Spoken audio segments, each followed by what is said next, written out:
Nestled in the shadow of its imposing, now abandoned keep, sits the dwindling riverside village of Weepstone. But things were not always so. For in times gone by, a man from the east, known only as Raal, grew to power, waging a relentless campaign westward. After crossing the mountains into the kingdom of Talesworth, he established his seat of power and constructed a stronghold from which to oversee his lands. He called this stronghold Weepstone Keep. Many wondered what compelled this mysterious and seemingly unstoppable warrior to end his bloody campaign in this place. But the years were good to Weepstone and its people, their harvests unfailingly robust, and their industries the envy of neighbors both near and far. However, Raal would not live forever, and upon his death, his lands passed to his eldest son, Byron, and thus began the troubled times. Long past are the seasons of plenty for Weepstone and its people, whose fields now sit barren, the people forsaken by the good fortunes they once took for granted. To the astonishment of many, Byron abandoned Weepstone Keep for a modest manor on a hill near the town, and forbade anyone to return to its halls. Now the town barely survives, mostly as an unwelcome stop along a trade route used by merchants too impatient to travel the hospitable roads of the south. Only the trapped or the desperate continue to call this bleak place their home. Our story begins here, on a night of ill omen, as the people of Weepstone have been called to the tavern for reasons unknown.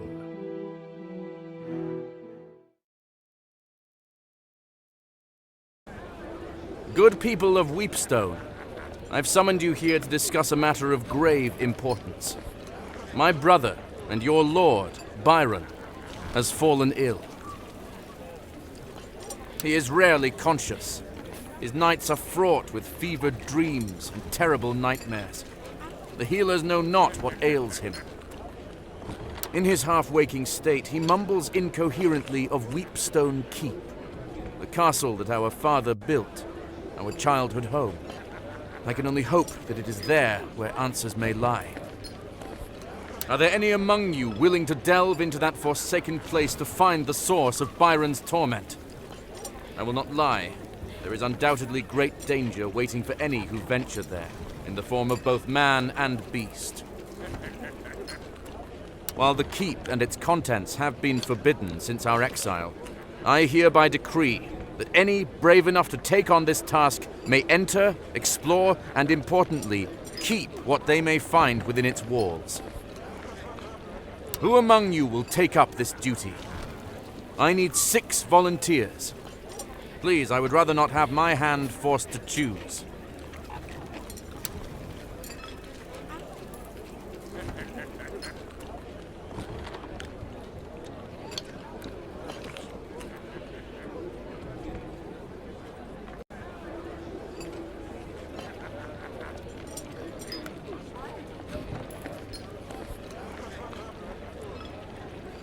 It is beyond me to make this choice.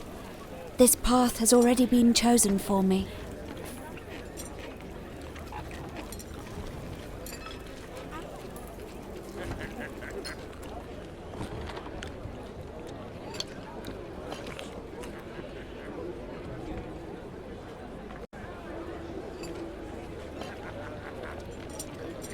Okay. What's the keep?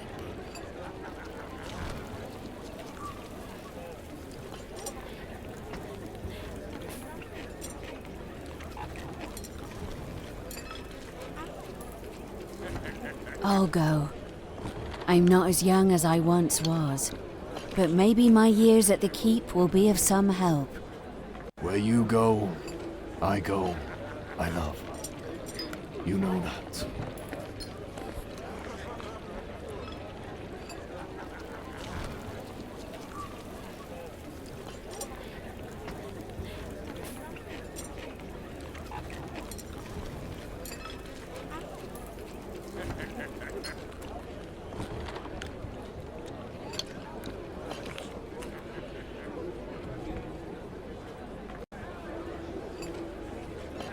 I said I would stick to plows and horseshoes. But I still know how to swing a hammer. I'll go.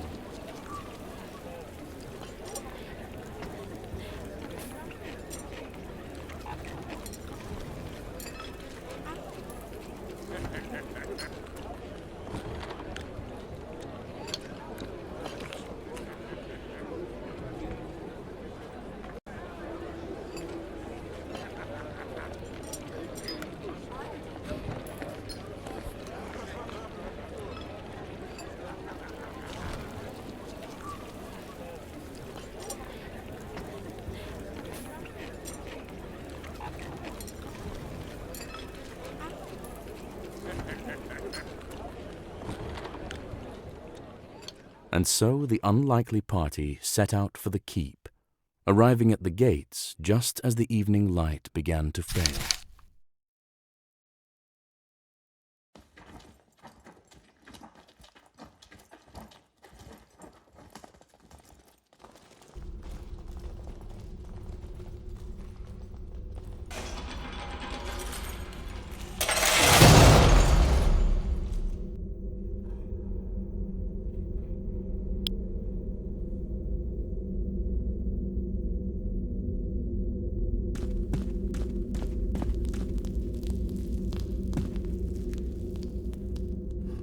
One can only assume the formidable visage on this statue is Rahl himself.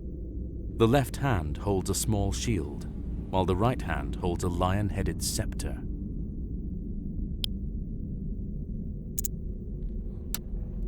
The arm seems to be designed to act as a lever and is already in the down position.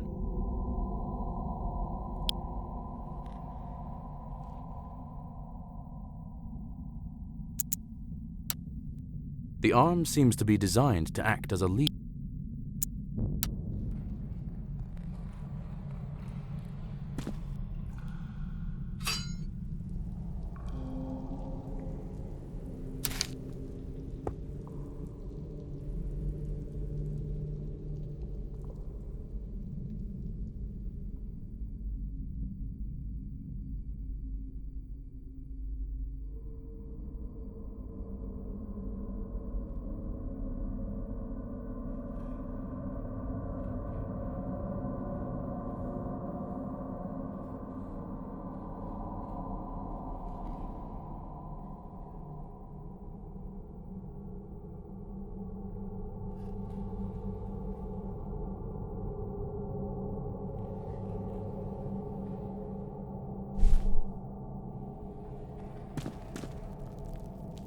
The party lifts with their combined might, but can do little to move the steel portcullis. There must be another way.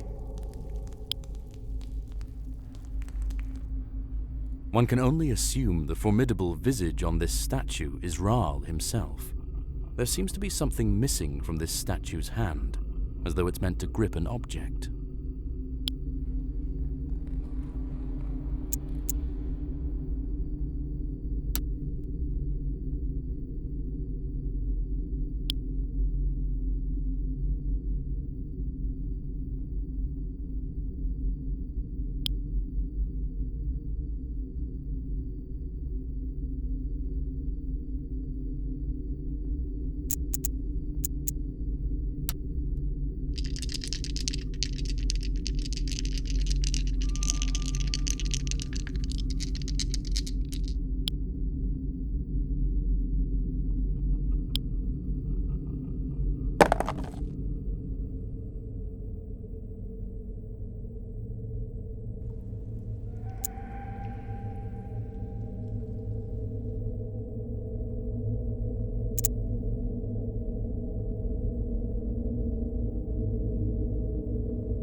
The scepter snaps into place with a satisfying click.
This stately but smaller hall seems to have served as a gallery of sorts. Crumbled detritus of carved busts and toppled plinths lie in shambles across the floor. The only remnants that hint at the original grandeur of this place are the large tapestries that still hang on the opposing walls, dominating the space.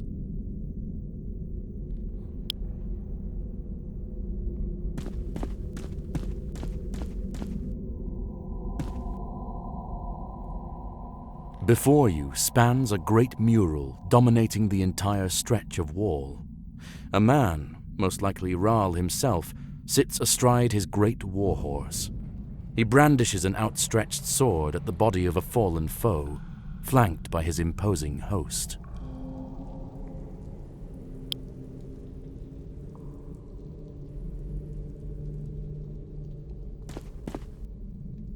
Depicted in the mural that spans the length of this side of the hall is the silhouette of a man standing in front of what looks like a calm pool of water. Though at first it appears to be merely a pool in a cavern, the exacting geometric carvings that decorate the hewn stone walls are of unsettling design.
Spartan beds and matching foot chests hint at this room's use as a barrack of some kind.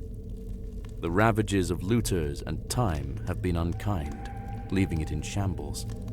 A makeshift structure built from bed frames dominates the rear of the chamber.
The sound of small boots disturbs the quiet of the room as small figures burst forth from the haphazard barricade.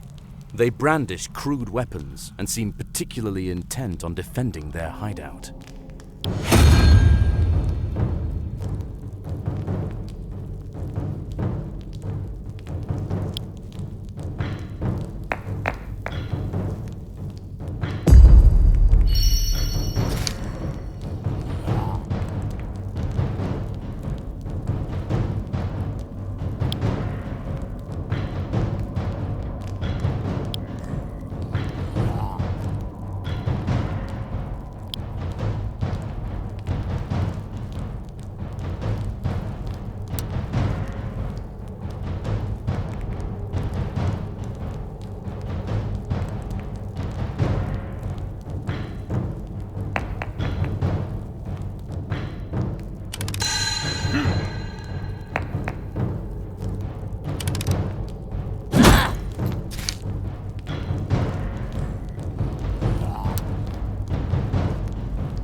A grinding noise, followed by the sound of metal scraping on stone, echoes from deep within the keep.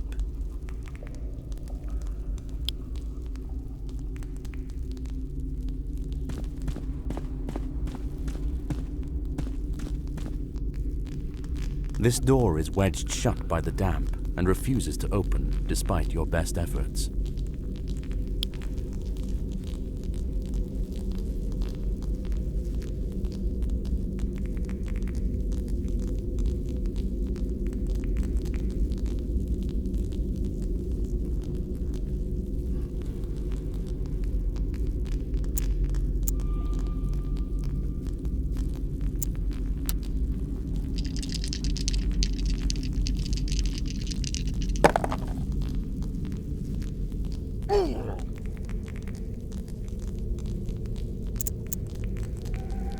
Your weapons and inexperience do little to...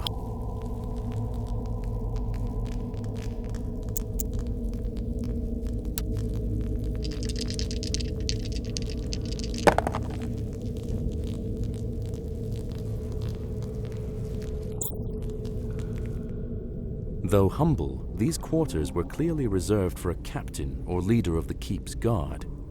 The contents of this room appear mostly untouched over the years, as various papers and a book sit undisturbed upon a wooden desk.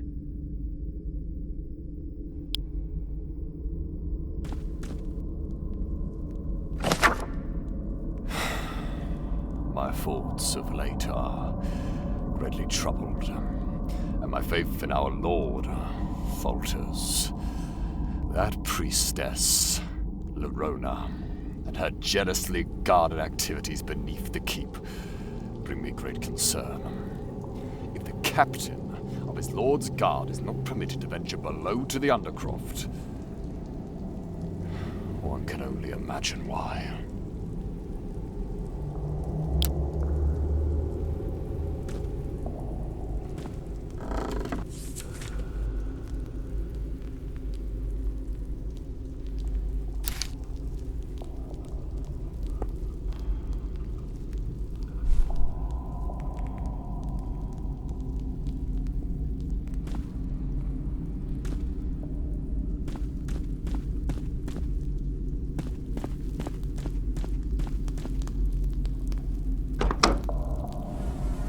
A foul odor pervades this place, a smell so heinous it is beyond description. A sitting board runs the length of the far wall, with 3 openings.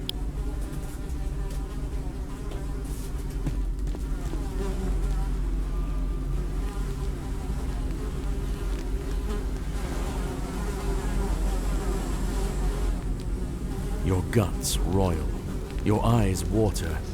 Whatever faith you have is tested by the putrid fumes that waft from this unholy maw. Shockingly, the latrine is not only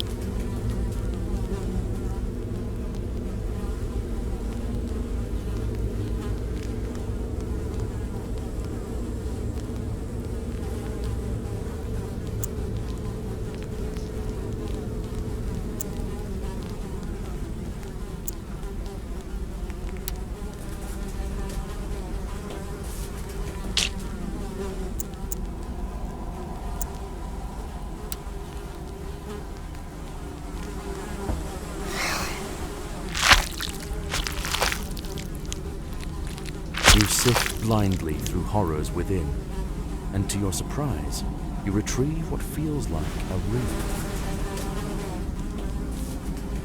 You emerge from the hole, smelling foul and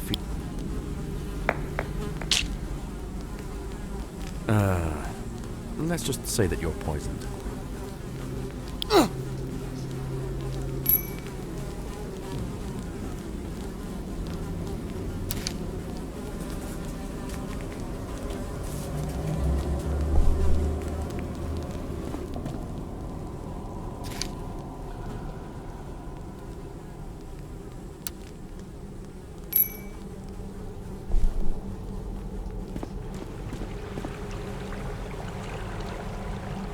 As you approach the middle latrine, you are blasted by an odor beyond words. You have no choice but to back away.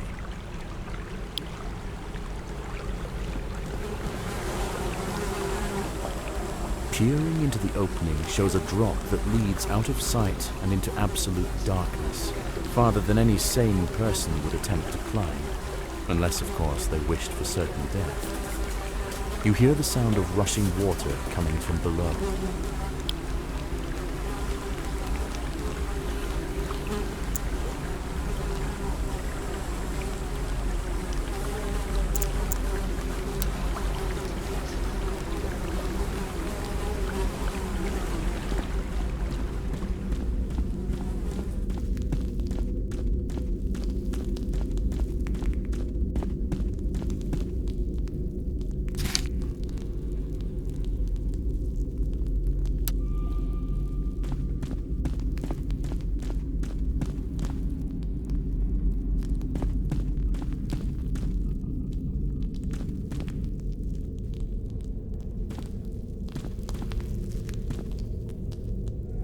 This door is not locked, but it refuses all attempts to open it.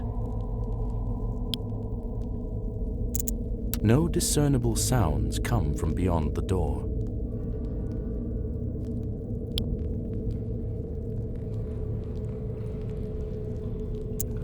No discernible sounds come from beyond the door. No discernible sound.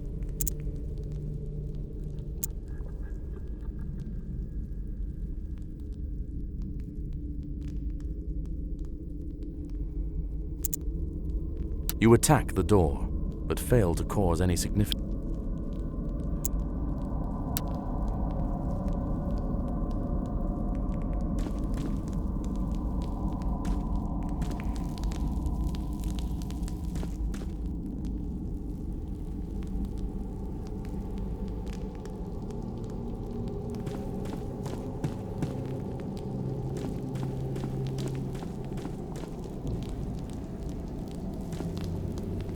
The party lifts with their combined might, but can do little to move the steel portcullis.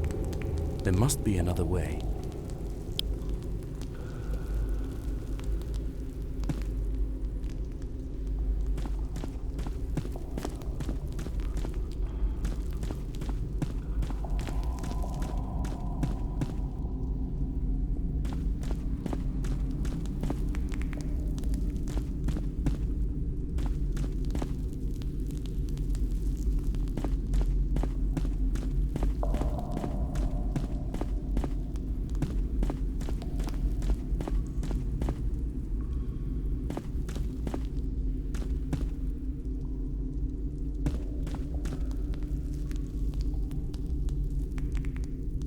This door is locked and won't budge.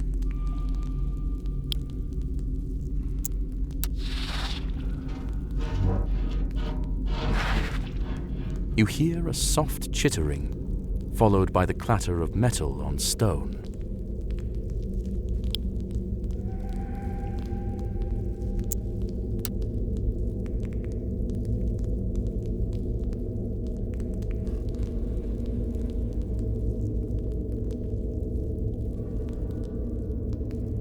That item doesn't seem to work here.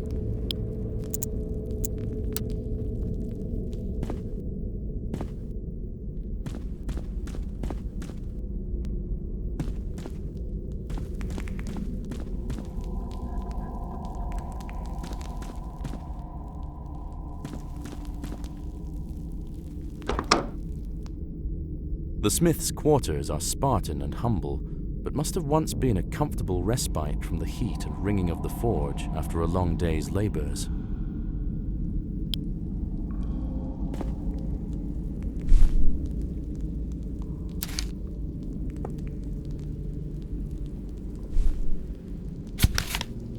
So I'm a daft blasted idiot. I just can't seem to keep my head on straight anymore these days. 1.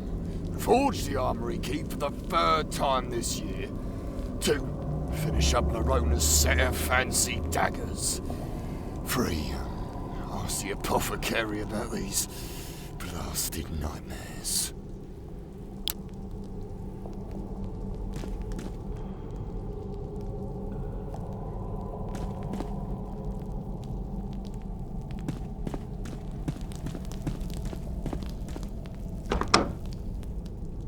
The large forge at the center of this room seems long dormant, but the smell of coke and coal still permeates every inch. Crates, barrels, and scattered ashes are scant reminders that this was once the beating heart of the keep.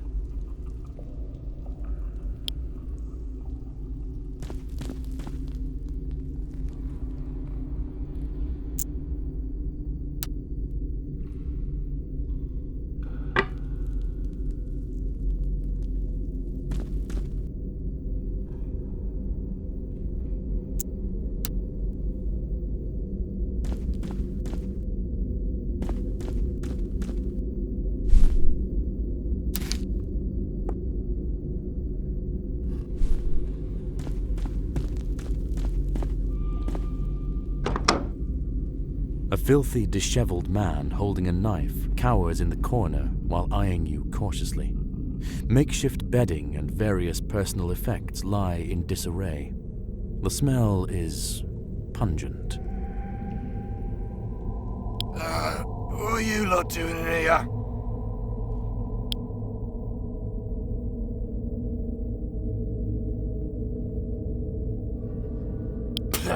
Curse that place and everyone in it.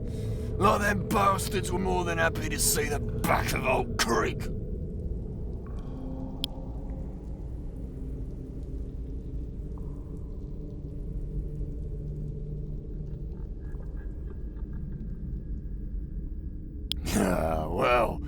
bears any justice, it's his comeuppance for letting the town fall apart. But no, I haven't heard any about that.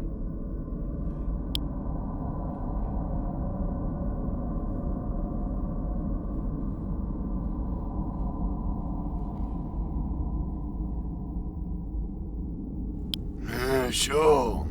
If you'll, have Old Creek.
You lean in, lighting the forge with your torch. It is indeed lit, but only just.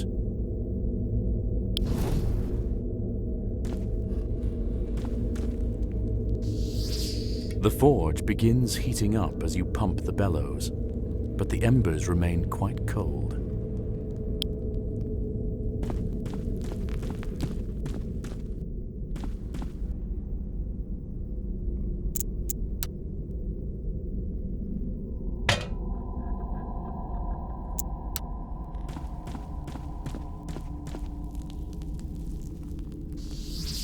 As more air pumps into the forge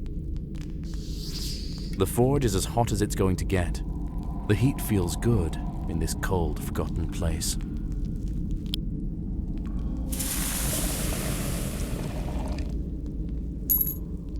As the ingot begins to melt, the steel slowly oozes into the mold.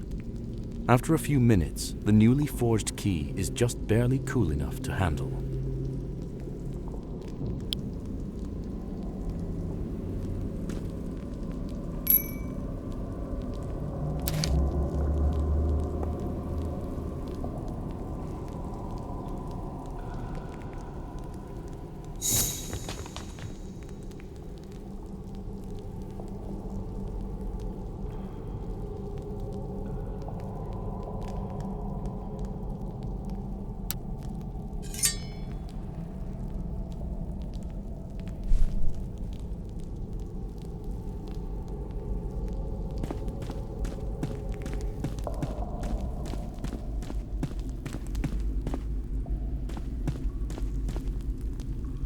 This door is locked and won't budge.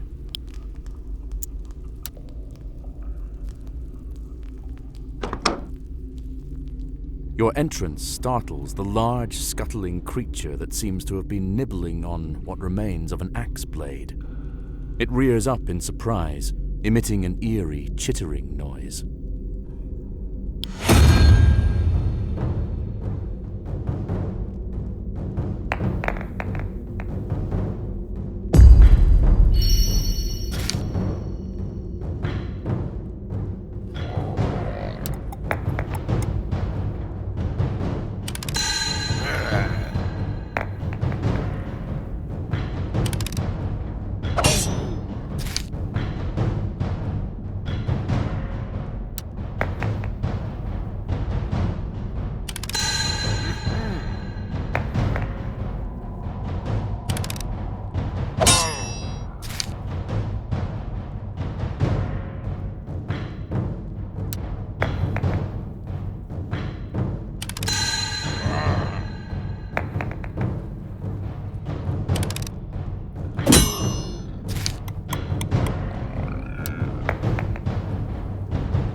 The earthy smell of rusting metal and leather gone to rot fill this chamber that clearly once served as an armory.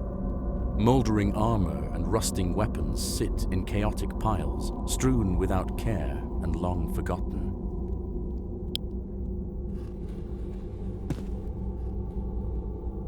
These weapons have been corroded beyond use by the Iron Belly's fetid bile.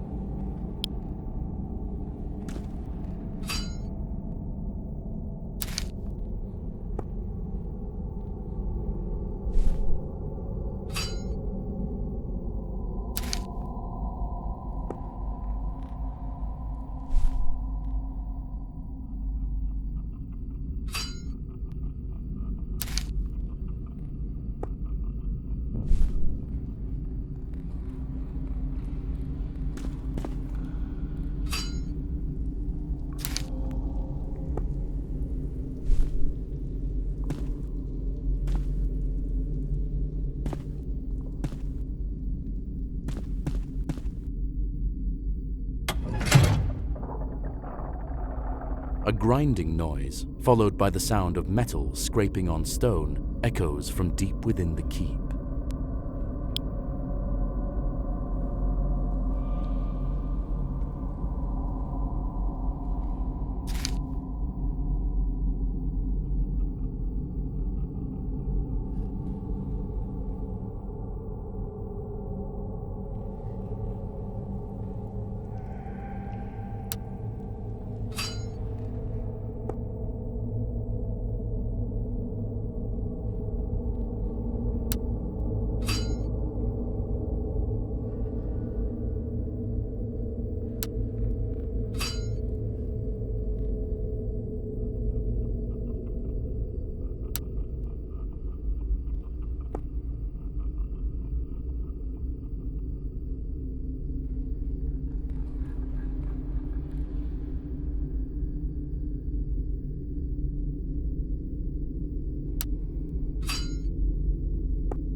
This door is not locked, but it refuses all attempts to open it.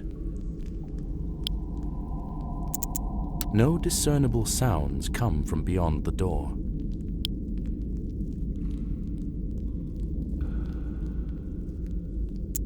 You attack the door, but fail to cause any significant damage.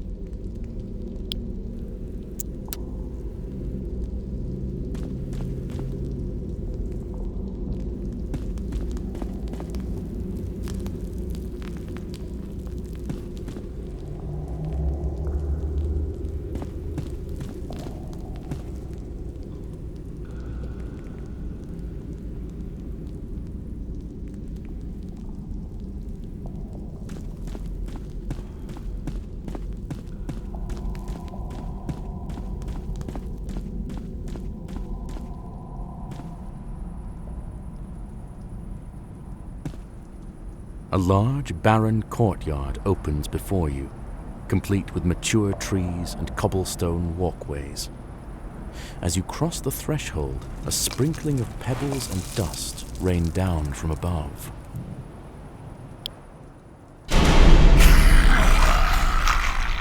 From atop the towering walls surrounding the courtyard, a group of screeching kobolds vault the parapets and descend upon you.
Oh.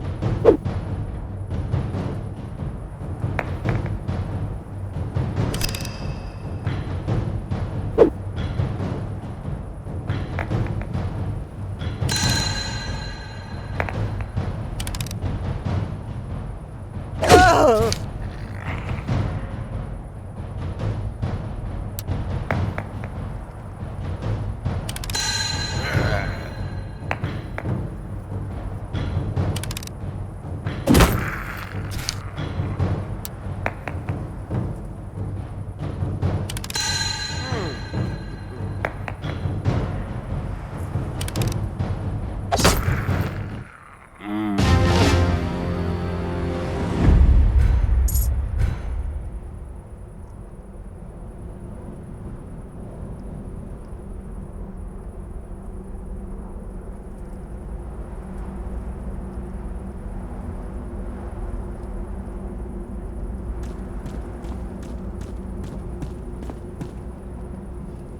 Despite your best efforts, the door refuses to budge.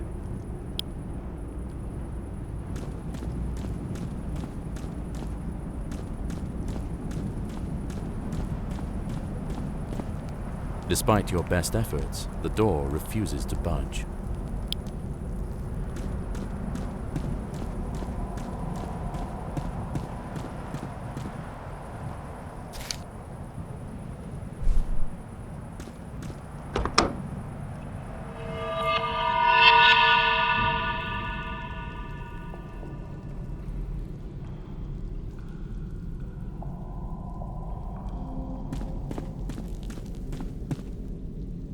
You there?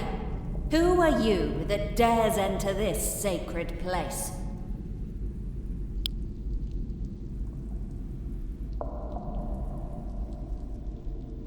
Are you now?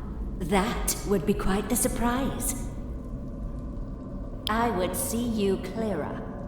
Come closer. Now.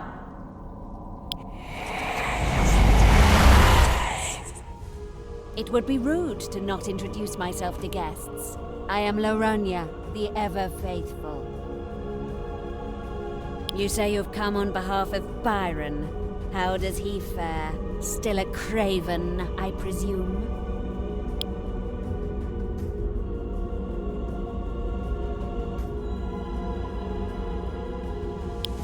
How tragic.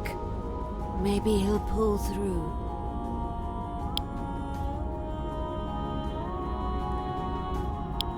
I know of ways to end his suffering. Let me show you.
I must have misinterpreted the omens.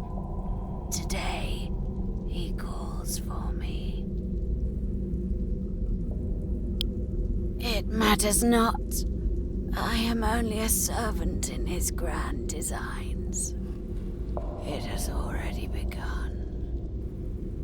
And with that, the spark of life fades from the mad priestess, leaving behind naught but a dead-eyed rictus.